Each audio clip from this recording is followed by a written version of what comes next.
Ya Allah, jazakallah khair Ustadz atas jawabannya.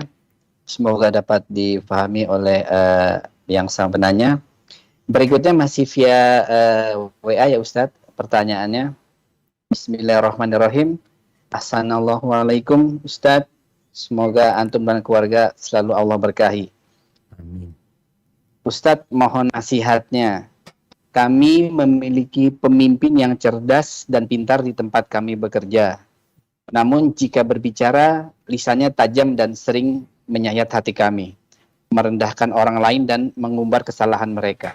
Dan sering kali berbangga diri mengulang-ulang pencapaian keberhasilannya yang diraih atas usahanya selama ini. Mohon nasihat dan seperti apa sikap kami kepada pemimpin kami dari hamba Allah di Kalimantan. Tafadhal Ustaz. Barakallahu fiik. Iya jemaah.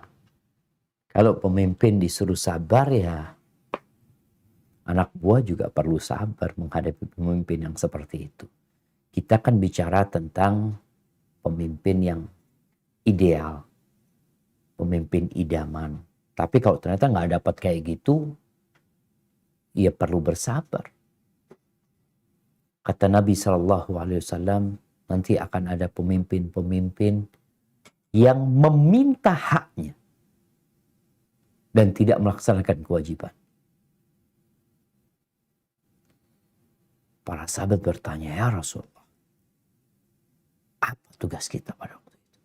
Kata Nabi SAW, berikan hak mereka, kalian minta hak kalian sama Allah SWT. Jadi ada kondisi yang memang ya kita nggak bisa berbuat apa-apa. Maka tugas kita adalah mentaati selama perintah dia itu dalam hal yang ma'ruf, meminta hak kita sama Allah Azza wa Jalla, meminta hak kita sama Allah Jalla Jalla. Kalau kita dapat memberikan nasihat kepada pemimpin, ya penting.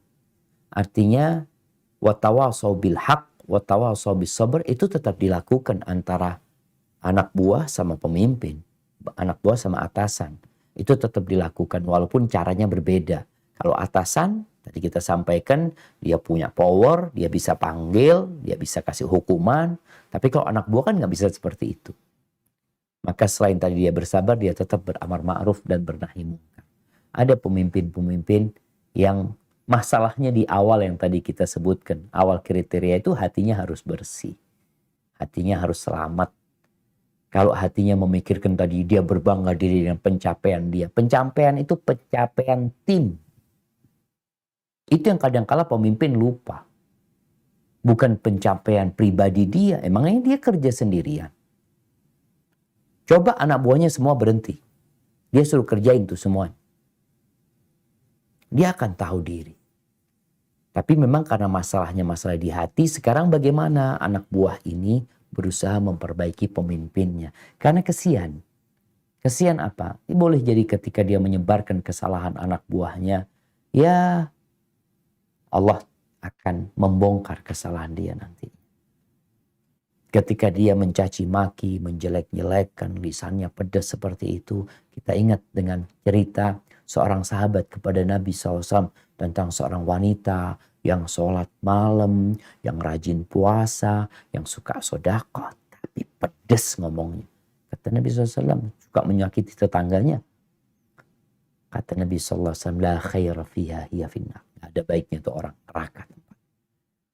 Maka tugasnya adalah bersabar anak buah ini terus berpikir bagaimana memperbaiki pemimpinnya.